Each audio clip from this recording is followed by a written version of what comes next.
¿Qué tal? Bueno, muchas gracias a Pepe, a los que habéis venido hoy, a Juanjo, a Paco, a toda la gente que sí que está impulsando esta innovación de Fireware.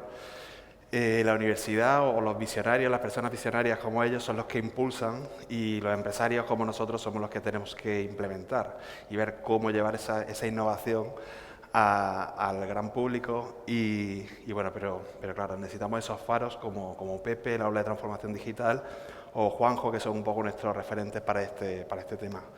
Entonces, bueno, hoy lo que voy a hablar es sobre la planificación, seguridad y escalabilidad de plataformas Fireware, porque, en la parte de investigación y desarrollo sí que bueno, es sencillo, tiene su fórmula, pero cuando estas plataformas empiezan ya a generalizarse y a tener un uso amplio, estamos hablando de, en vez de manejar cientos de dispositivos, manejar cientos de miles de dispositivos. Bueno, pues las plataformas tienen su escalabilidad y tienen su dificultad de mantenimiento. Entonces, bueno, es lo que vamos a hablar aquí un poco ahora. Primero, bueno, voy a presentar un poco nuestra empresa. Somos una empresa nacida en 2013 en Córdoba. De hecho, la semana que viene hacemos 10 años, tenemos nuestro aniversario. Y bueno, empezamos con Cloud, que Marta ha definido hoy muy bien lo que es. Nosotros empezamos en 2013 y nos dedicamos a ciberseguridad, un tema que también está ahora bastante en boga, y a la construcción de plataformas cloud a medida para aplicaciones, típicas aplicaciones de ERP o tal, basadas con seguridad.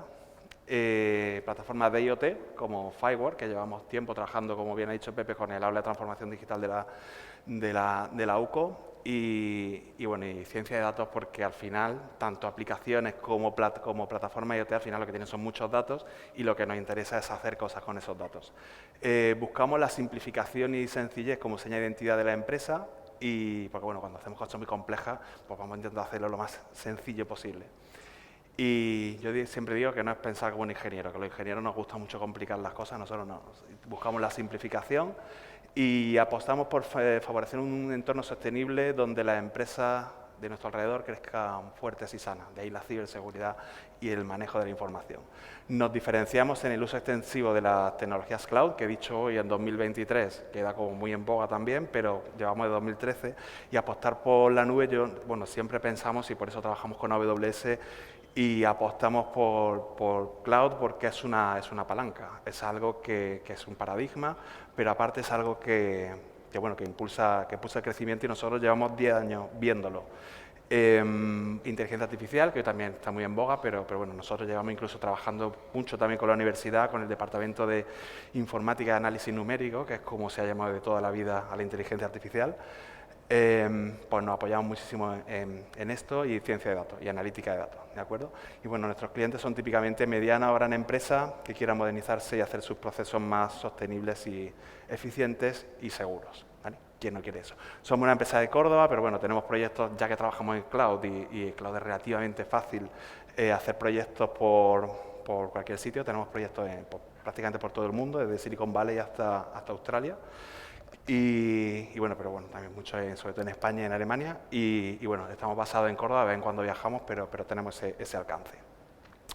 Y para empezar a centrar el tiro, me gustaría, aunque Juanjo ha explicado muy bien qué es Fireware, pero me gustaría poner un poco de contexto y decir y centrar un poco Fireware desde el punto de vista de la infraestructura, de la tecnología, ¿no? Entonces, como decían lo de la Monty Python en la famosa película de la vida de Brian, ¿qué nos ha traído Fireware? ¿O qué nos ha traído, decían ellos, qué nos han traído los romanos? Pues lo primero es una lingua franca. Esto es un término que usa mucho Juanjo, yo lo he visto muchas veces, y es un lenguaje común, que en un entorno de heterogéneo, pues es importante que todo el mundo hable el mismo lenguaje. ¿Por qué? Porque el objetivo de todo esto, de toda esta tecnología, no es montarnos nosotros una aplicación, de esto existe muchísimo, es que sean capaces de comunicarse, y que seamos capaces de que las aplicaciones colaboren, y ser capaces de pasar datos de un sitio a otro, hacer marketplace de datos, lo que queramos. Pero ese ejercicio de estandarización de tanto lenguaje como plataforma, pues es una cosa que Fireware apostó desde el principio y que está ahí. Después, la independencia tecnológica. No necesitamos ningún proveedor determinado para utilizar firewall, ¿vale? Después podemos poner por debajo lo que queramos, un servidor, AWS, lo que nosotros queramos, pero de momento podemos ponernos toda una infraestructura firewall con un portátil, ¿de acuerdo? Con lo cual podemos ejecutar una plataforma firewall desde cualquier sitio. Y eso es importante porque nos permite pues eso, tener esta independencia y tener esta libertad. Las dos primeras, tanto los estándares y la independencia tecnológica, nos permite la tercera, que es la que yo llamo promiscuidad de plataformas, ¿de acuerdo? Aquí buscamos la promiscuidad, queremos llevarnos bien con el vecino, queremos poder hablar con el vecino, no tener que, no, es que yo soy de esta familia y contigo no. Pues la promiscuidad de plataformas. Si podemos intercambiar datos, podemos nutrirnos de datos que tengan otras empresas o otras entidades, y eso nos trae, una de las cosas, para mí, una de las cosas más importantes que nos trae firewall. Después, facilidad de adopción. La Fundación Firewall está haciendo un esfuerzo muy grande por documentar, por facilitar, por dar bastante trabajo hecho y bajar la barrera de adopción que tiene esta tecnología, que en sí mismo, como también ha comentado anteriormente Juanjo, pues no es sencilla, es compleja, pero bueno, ellos están facilitando muchísimo su adopción. También interoperabilidad de la información. Esto de la interoperabilidad, quien se dedique a temas de tecnología de la información, es un mito, es el santo grial de la interoperabilidad de la información que se puede usar desde todos sitios. Es un mito y Firewall lo ha facilitado muchísimo, ¿de acuerdo? Los datos abiertos, todas estas cosas. Pues con esa lengua franca podemos el paso fundamental para evitar esta interoperabilidad. Y después un nuevo modelo de negocio que, como decía Juanjo, pues es esta economía del dato, esta posibilidad de poder vender información y hacer algo, o sea, sacar un provecho de la información. Siempre se dice que la información es dinero, es poder, pues bueno, pues ¿por qué no hacer ese negocio? Y ya no solo para vender o para ver qué hace otra, sino para entrenar modelos de inteligencia artificial. Se pueden hacer muchísimas cosas, ¿vale? Bueno, y dicho esto, todo lo que nos ha traído Firewall, ¿cómo planificamos una plataforma? ¿Cuáles son los factores para planificar una plataforma Firewall a escala? Una plataforma Firewall a escala es una que digamos que sea grande, ¿no? Porque si veis un poco la proyección que tienen los proyectos IoT o cuántos dispositivos se van a conectar a la nube, estamos todos hartos de escuchar billones de dispositivos se conectarán a la nube hasta 2025. Muy bien, ¿qué plataforma va a ingestar eso? Pues vamos a hablar un poco de cómo hacer esto. Lo primero que hay que preguntarse es si vamos a trabajar en entornos locales, algo que sea en una fábrica, por ejemplo. Sabéis que las aplicaciones industriales muchas veces no se conectan a Internet, pues bueno, vamos a trabajar en local. En cloud, si necesitamos músculo muchas veces para hacer analítica de datos, para analizar teras de información, pues lo mismo necesitamos el músculo de una AWS. O híbrido, que es la tendencia ahora, que bueno, ¿por qué no mezclarlo? Y usar el músculo en la nube, utilizar la computación de borde en nuestras instalaciones. ¿De acuerdo? Bueno, pues a la hora de diseñar una plataforma, esto hay que tener en cuenta. Tamaño potencial que va a tener esta plataforma, pues no es lo mismo conectar 100 dispositivos que 100.000, ¿vale? Y la información que va a generar o la propia gestión de 100.000 dispositivos, o sea, gestionar 100.000 dispositivos que están mandando información continuamente no es sencillo. Hay que actualizar el firmware, hay que cambiar las baterías, en fin, hay una serie de tareas, lo pueden robar, se puede romper, te lo pueden hackear, hay un trabajo importante en ese área, con lo cual tendremos que tener una parte de nuestra plataforma que se encargue de esto. También la heterogeneidad o la federación. Cuando hablo de heterogeneidad me refiero a heterogeneidad de propiedad. O sea, no siempre va a ser el mismo dueño de los datos, con lo cual hay que plantearse que lo mismo, una parte de los datos lo mantiene una empresa y otra parte otra. Imaginaros, por ejemplo, en Córdoba. El Ayuntamiento de Córdoba puede tener una plataforma Firewall, pero Sadeco puede tener otra y Emaxa puede tener otra. Entonces, ¿quién es el dueño de los datos? ¿Quién es el dueño de los datos de los contenedores? Sadeco, pero al Ayuntamiento le interesa acceder a esto. Entonces, la propiedad está distribuida y hay que plantear esto a la hora de montar esta plataforma. Después la criticidad, no es lo mismo tener una plataforma que recoja datos para entrenar un modelo algorítmico que, bueno, que si se pierde un dato no pasa nada, o que estemos teniendo una plataforma que está recibiendo datos a tiempo real de un coche autoconducido o que tiene una cierta criticidad, ¿vale? Eso es muy importante. Después, si queremos que tenga capacidades de gemelo digital o analítica, como, bueno, pues un gemelo digital es algo que representa un objeto físico. Yo me gusta decir que la diferencia es un poco la frecuencia de datos que se actualiza. Pues si quieres un gemelo digital de un coche, pues lo mismo le tienes que decir dónde está en cada segundo el coche. Si quieres un gemelo digital de la temperatura de esta sala, aunque se la diga cada 2 horas, pues está bien. Pero si hablamos de gemelo digital, estamos hablando de algo que es como mucho más tiempo real y va a requerir mucho más recursos, ¿de acuerdo? Y alta disponibilidad. En cuántos sitios de nuestras fuentes de datos, de nuestros data source, vamos a querer tener replicada esta información, porque al final también estamos hablando de seguridad, de ciberseguridad, y lo más importante que tiene que tener una plataforma que dé un servicio es disponibilidad. Disponibilidad siempre y desde todos sitios. ¿De acuerdo? Y hablando de esto, bueno, pues si hablamos de plataformas de escala, una cosa muy importante que tenemos que tener en cuenta es que ya no se habla, siempre que se habla de nube, se habla de servidores. Dice, oye, pues servidores, ¿cuántos servidores tiene Amazon? No, aquí no estamos hablando de servidores. Cuando las cosas son a escala, se hablan de servicios, ¿vale? Porque los servidores se suelen quedar pequeños, ¿vale? Entonces, se habla de servicios web. Cuando se dice Amazon Web Services, Services no es lo mismo que un servidor. O sea, una plataforma de VPS nunca va a poder competir con una plataforma de nube, porque una plataforma de nube es un montón de servicios y una plataforma de VPS, como puede ser Clouding, son servidores. Pero hemos dado que eso, bueno, pues para tener una página web pequeñita vale, pero no estamos hablando de una infraestructura cloud. Entonces, ¿qué pasa si tenemos un gran número de dispositivos o usuarios? ¿Qué pasa si tenemos cientos de miles de dispositivos o cientos de miles de usuarios? Pues no es tan fácil como montarte un servidorcito con 4 Docker o con 4 containers, ¿vale? ¿Qué preguntas te sueles hacer? Bueno, pues las arquitecturas pasan de ser monolíticas orientadas a servicios, o sea, monolítica una arquitectura muy acoplada que está dentro de un servidor o de varios servidores que ponemos muy grandes. Una cosa que nos ha pasado con el cloud es que nos permite tener servidores gigantescos, pero llega un momento que tampoco escalan, ¿de acuerdo? O sea, cuando hablamos de escalar, ya tenemos que disgregar todo en servicios y orientar nuestras arquitecturas a servicios o a microservicios, como está ahora también de moda. Pero claro, cuando estamos hablando de cosas muy grandes, lo de micro también se queda un poco pequeño. Las arquitecturas acopladas pasan a ser desacopladas. Bueno, esto es un término de seguridad. Una arquitectura acoplada es algo que si se rompe un pedazo, se rompe todo, ¿vale? Depende mucho una parte de otra. Las arquitecturas desacopladas son aquellas en las que puede romperse cualquier cosa que no se cae el sistema entero. Con lo cual, eso hay que diseñarlo y hay que implementarlo, ¿de acuerdo? Cuando nosotros en Greyhats montamos una plataforma que tiene que ser muy disponible, porque nosotros en la parte de ciberseguridad nos hemos centrado mucho tiempo en la disponibilidad de las aplicaciones. Tenemos que hacer cosas que por mucho que quieras no se rompen, ¿de acuerdo? Pues eso pasa por hacer una arquitectura desacoplada. Y por último, bueno, los esquemas de comunicación pasan de ser síncronos a asíncronos, ¿vale? Esto es importante. Nosotros normalmente pensamos que todo responde siempre, ¿vale? Por ejemplo, una base de datos siempre va a responder. Pues no, cuando escalas, las bases de datos no escalan. O sea, normalmente pasa que muchas empresas nos llegan cuando se enfrentan a aplicaciones que, por ejemplo, imagina una marca de ropa muy conocida en Córdoba, imagínate lo que sea, que pone una rebaja un día a las 8 de la tarde y cientos de miles de personas entran a comprar. Pues no hay, ya os aseguro que no hay base de datos en AWS que soporte eso. Con lo cual, las bases de datos no escalan. Con lo cual, hay un cambio de paradigma que, por mucha gente que pregunte, tienes que desacoplar eso, ¿vale? Tienes que pasar de sistemas síncronos, que es cuando yo mando un dato, yo mando una lectura y la leo, a asíncronos, no. Una cosa es, yo hago una pregunta, se queda en una bolsa intermedia, en un buffer, y después llega a la base de datos y lo coge. Eso se llama un esquema de comunicación asíncrono. Bueno, pues esto, cuando estamos hablando de una cosa a escala, pues también es importante, ¿vale? A la hora de diseñar esta plataforma.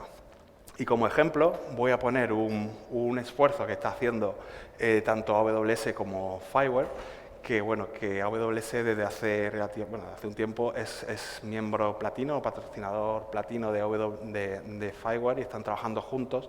Precisamente yo creo que para esto, para dotar de una infraestructura resiliente y de infraestructura para sistemas Fireware a escala, ¿de acuerdo?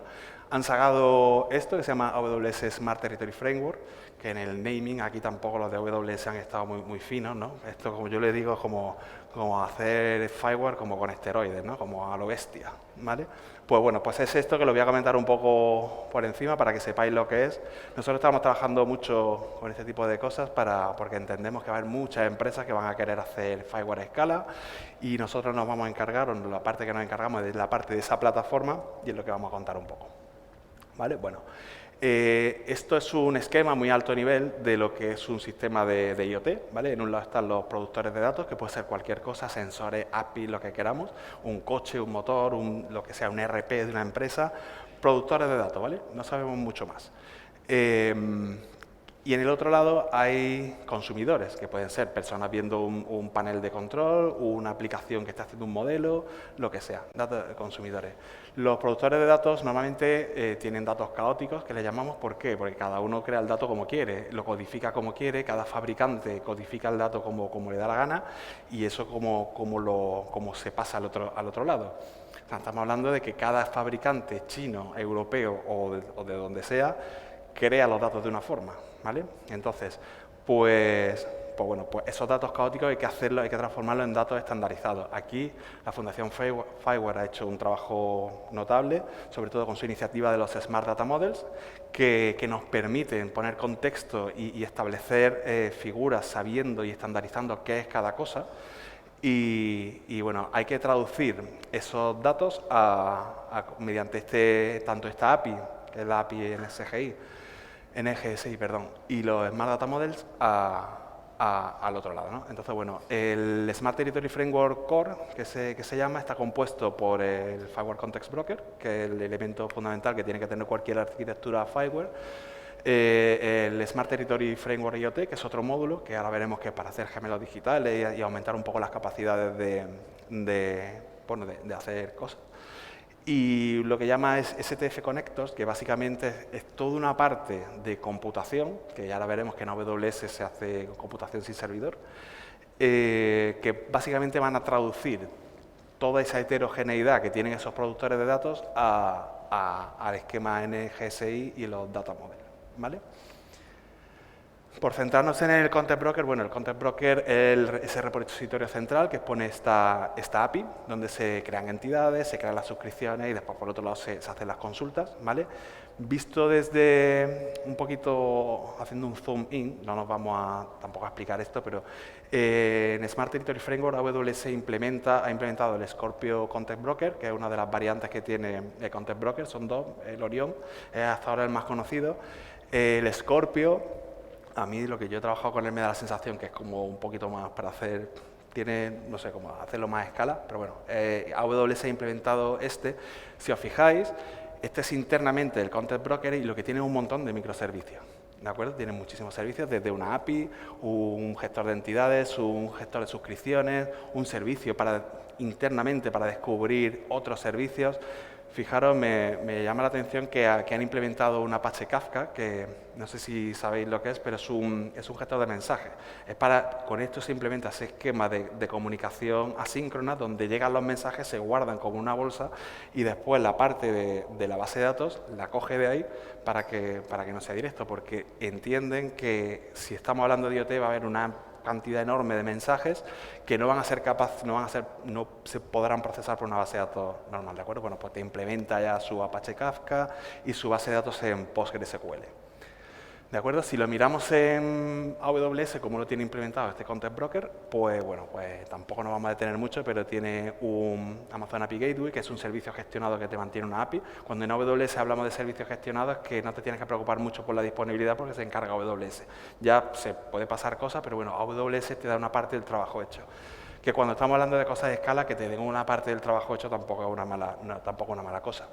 Un balanceador de carga, después tiene AWS Fargate, que no sé si sabéis lo que es, pero es un sistema de orquestación de contenedores de todos esos microservicios que hemos visto sin servidor. O sea, ya te quita también el problema de tener que preocuparte de que si los servidores se te quedan pequeños, AWS te provee a petición de esa capacidad de cómputo.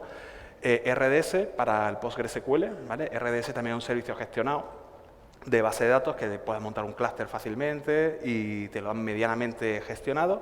Y bueno, pues tiene un servicio también para manejar Apache Kafka. Esto es a gusto del consumidor. O sea, si alguien se lo quiere montar en servidores tal y montárselo a él y administrarlo, muy bien. Pero hoy día yo creo que en esto de la informática, de la tecnología de la información, hay demasiado trabajo como para lo que ha dicho Marta, si no te aporta valor administrar servidores, ¿para qué los administras? ¿Sabes? Dice, déjaselo a otro o déjaselo a una empresa como nosotros, que nos encargamos de manejar AWS, tú céntrate en lo que se supone que hace tu empresa, pero no te centres en esta parte. ¿De acuerdo? Bueno, en el módulo del Smart Territory Framework, ¿vale? Este módulo, que voy a pasar muy por encima, es este otro módulo que básicamente nos deja añadir una capa tanto para gestionar dispositivos, que cuando estamos hablando de cientos de miles de dispositivos, para tener un registro y algo que te deje hacer update de firmware y manejar los dispositivos, poner una cosa, no hay ninguna tontería, añade capacidades de gemelo digital, nos deja ingestar datos a mucha más frecuencia, nos deja incluso hacer modelos 3D de lo que estamos haciendo, bueno, y añade capacidades, ¿de acuerdo? Con un dashboard a tiempo real de los dispositivos, no tanto de las entidades, y también te monta un lago de datos de IoT, que después se le puede hacer consulta a través de servicios de Big Data, como Afina, que es otro servicio de AWS, en fin, aumenta capacidades. Tened en cuenta que estamos hablando de siempre, como he dicho antes, cuando estamos hablando de servicios, ya cada cosa pequeña la sacamos fuera, intentamos que crezca por sí sola. Se hacen interfaces bien definidas y se maneja. Por eso digo que ya no penséis tanto en servidores, sino como servicios que vamos sacando para tratarlos lo mejor posible. ¿De acuerdo? Bueno, para hacer un zoom in a este STF que hemos visto, pues así es como lo implementa. Estos son los servicios que tiene AWS. Amazon SQS es otro servicio de colas para hacer ingesta un poco a lo bestia de mensajes. Lambda, que eso es un servicio de cómputo que tiene AWS sin servidor. Es un modelo muy interesante. Si no lo conocéis, la informática sin servidor te cobran por cada petición. O sea, la nube, como bien ha dicho Marta antes, para mí el paradigma de la nube es que se paga por lo que se usa cuando se usa, ¿vale? ¿Y cuánto usáis un servidor web? Lo dejáis encendido 24 horas, ¿no? Pero ¿pagaréis por petición? No sé si me explico. O sea, una página web, pues montáis una página web, vosotros pagáis por un servidor, pero si fuerais capaces de pagar por petición, si muy poca gente se conecta a vuestra página web, pagaréis muy poco, ¿vale? Pues ese es el paradigma. La filosofía de hacer las cosas sin servidor y bajo servicio, pues abarata muchísimo los costes. Nosotros en concreto tenemos ahora mismo una aplicación desplegada por Estados Unidos, grandísima, tiene un coste de AWS de cerca de 30 euros, ¿vale? Y porque lo hemos implementado todo sin servidor. ¿De acuerdo? Pues bueno, pues es un paradigma y bueno, así está la pinta interna que tiene un poco el módulo STF de AWS. ¿Vale? Esto es un ejemplo muy alto nivel de lo que sería una aplicación de Smart Parking, por ejemplo, como una que estamos trabajando ahora también con el área de transformación digital, pues esos serían los módulos de los sensores que se ponen en los parking. Va al conector, transforma los datos de si es un Bosch, pues del Bosch, y si no, pues otro, pasa por el Smart Territory Framework que te lo puedes saltar, después o ir al Content Broker y después pues el Data Consumer que corresponda, ¿de acuerdo?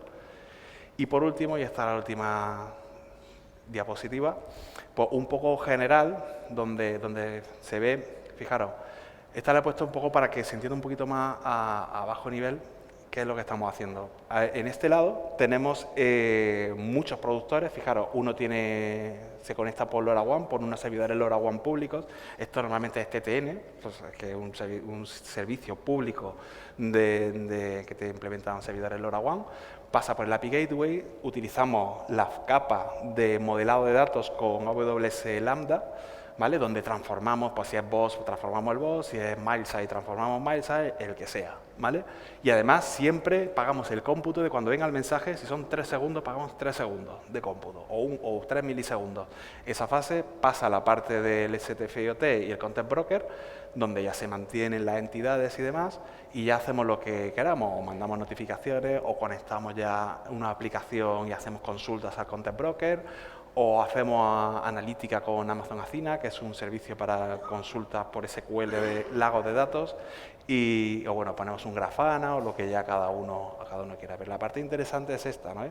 Cada consumidor de datos, uno usa SFTP, otro LoRaWAN, a lo mejor privado, otro una API, por ejemplo, de tiempo, la que se consuma. Lo que quiero hacer ver es que hay una gran heterogeneidad de datos en este lado y tienes que transformarlo, meterlo ahí, que todo escale, que todo y hacer posible que dedicamos el mínimo tiempo posible a manejar esto, y después está la parte de los consumidores, ¿vale? Y ya está. Pues muchas gracias y espero que os haya gustado.